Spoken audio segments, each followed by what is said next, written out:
This is Bob Oliphant from the Westford Historical Society and Museum, bringing you episode 13 of season 4 of the Westford Wardsman podcast. The Westford Wardsman newspaper was part of Turner's Public Spirit, a weekly newspaper in Ayer a century ago. In this episode, we'll be reading the Wardsman for the week ending Saturday, April 1st, 1911, and I'll elaborate on what was happening in Westford that week. The week starts with the Westford Center section. The Committee on Electric Streetlights, elected at the annual town meeting, having held 2 conferences with the officials of the Lowell Electric Light Company, recently to arrange a contract to light the 4 villages of the township being the town of Westford. Miss Elizabeth Kittredge, a student at Vassar College, was an over-Sunday guest of the Westford relatives. Tuesday, she accompanied Mrs. Alvin Fisher to Vineyard Haven for a visit with Reverend and Mrs. Lewis H. Buckshorn.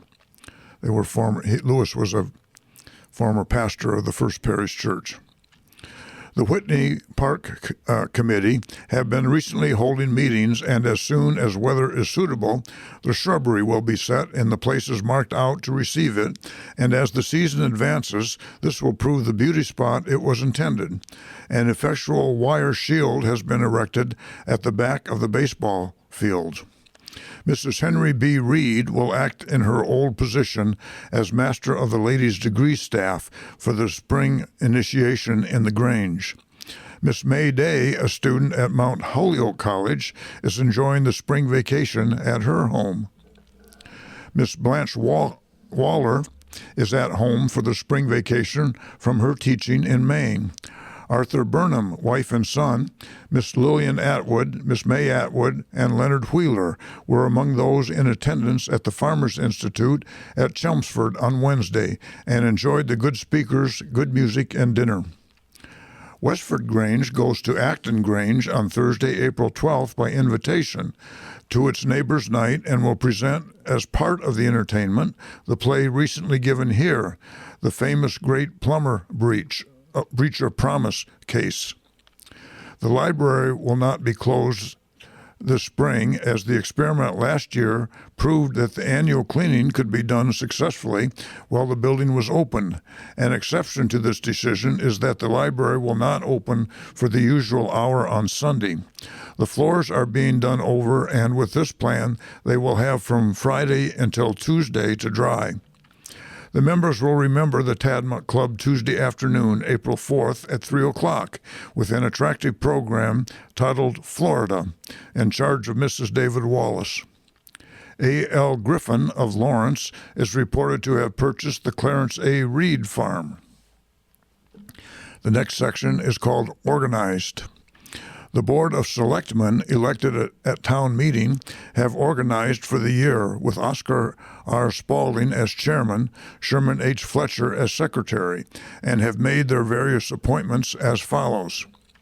Frank Miller, superintendent of streets, Harry Nesmith, local agent on brown-tail and gypsy moths, agent Board of Health, Albert A. Burt Hildreth, physician of the Board of Health, Dr. Warren H. Sherman, sealer of weights and measures, Burt Hildreth, inspector of meats, Emery Whitney, forest warden, John Healy, weighers of coal, Charles Bicknell and Frederick Defoe, and there's a string of them here, Charles Bicknell, Frederick Defoe, John Fletcher, John M. Fletcher, John H. Fletcher, Joseph W. Fletcher, Alfred Hartford, Edward T. Hanley, John A. Healy, A. J. Healy, Ella M. Pine, Eva F. Pine, William Taylor, and Frank Wiley.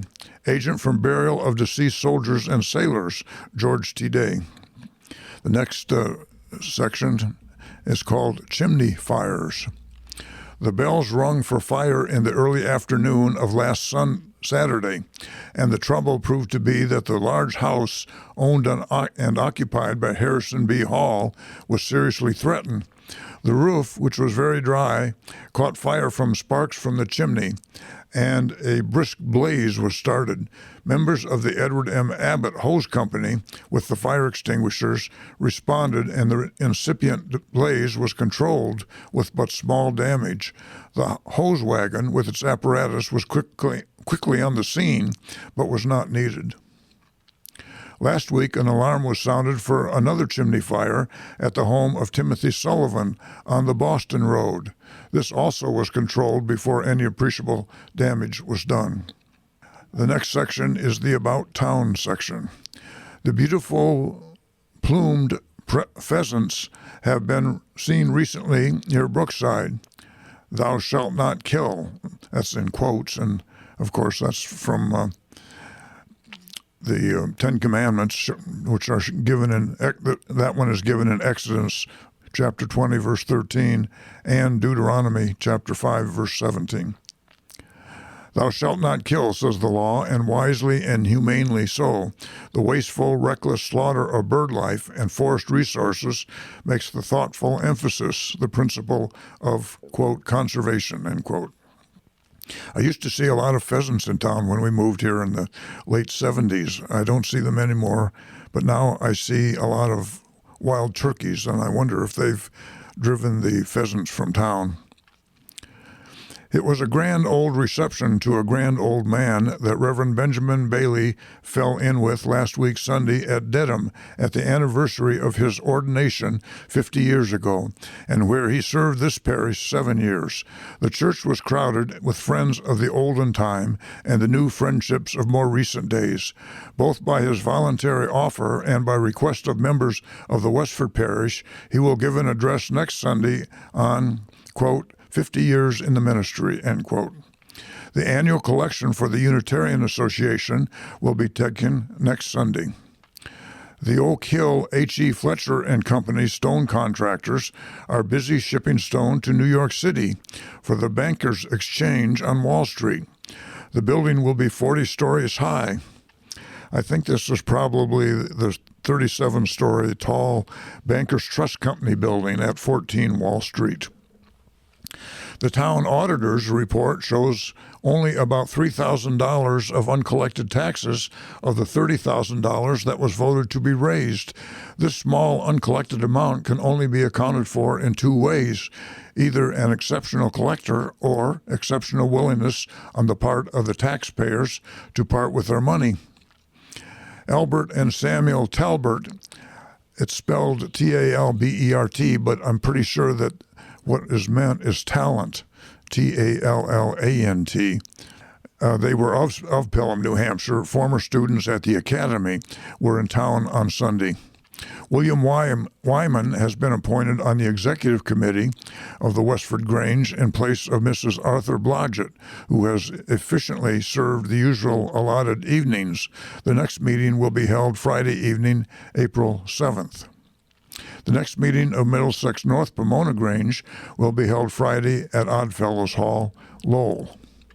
Joshua C. Decatur, whose early peep of day home was in Westford, but whose more recent life has been in the Boston market, has been seriously ill at a Boston hospital from a surgical operation.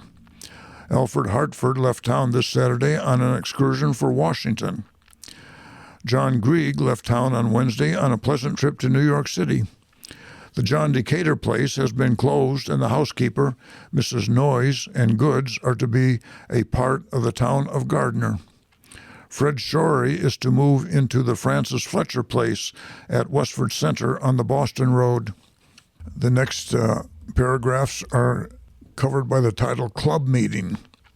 The Fortnightly Club, true to its original design for amateurs to appear in song, dialogue, debate, reading, and a general handshaking good time, assembled all along these lines last week Friday evening. The program opened with a song by Mrs. Nuthall of Billerica, a farce titled Fudge and Burglar. The cast were Caroline, played by Mrs. Arthur Blodgett, Mabel, played by Lillian Wright, Barbara by Eva Lawton, Edith by Mrs. Elizabeth Wayman, Mrs. Alma Gould played Laura the Burglar, and Mrs.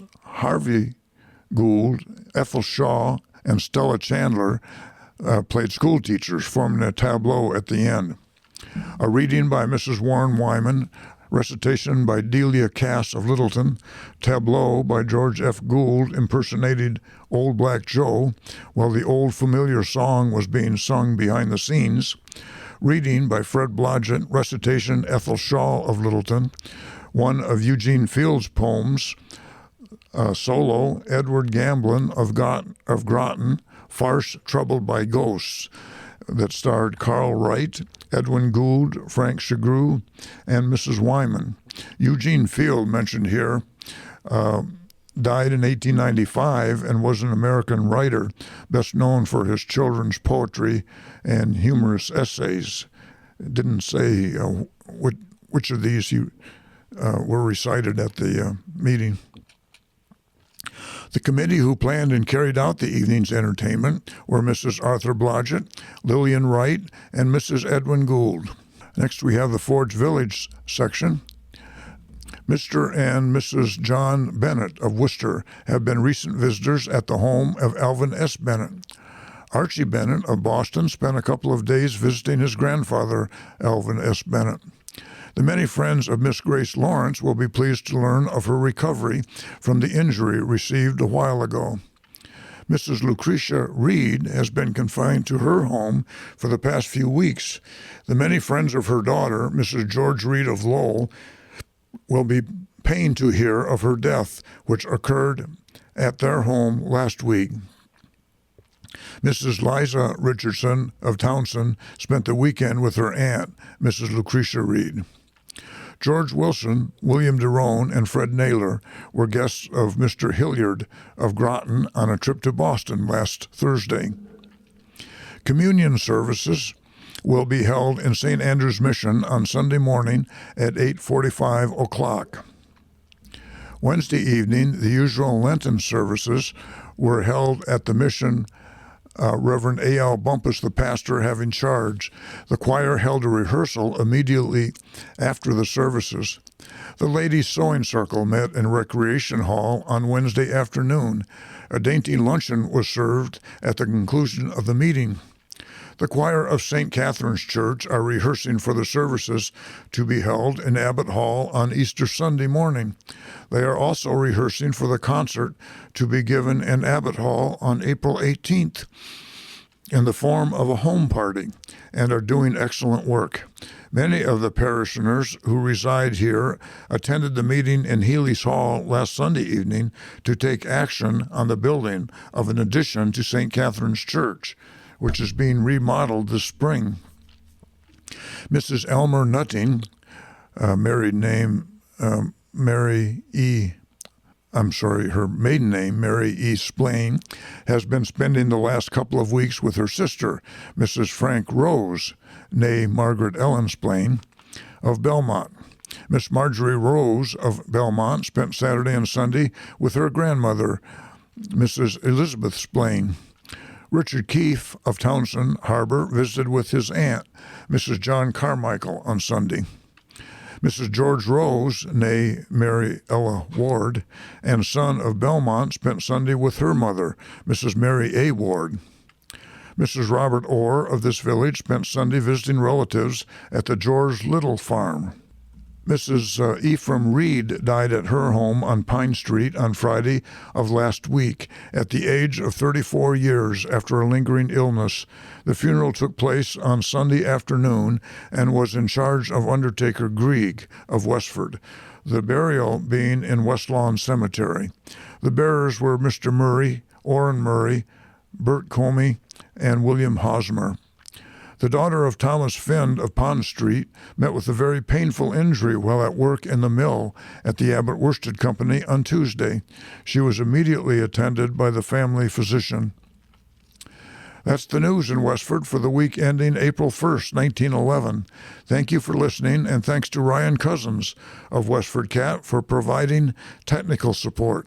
You can find transcriptions and podcasts from the Wardsman at our website at museum.westford.org or visit the Historical Society's Facebook page for more Westford news from days gone by. This is Bob Oliphant, and I hope you will join us for next week's Westford Wardsman podcast. Thank you.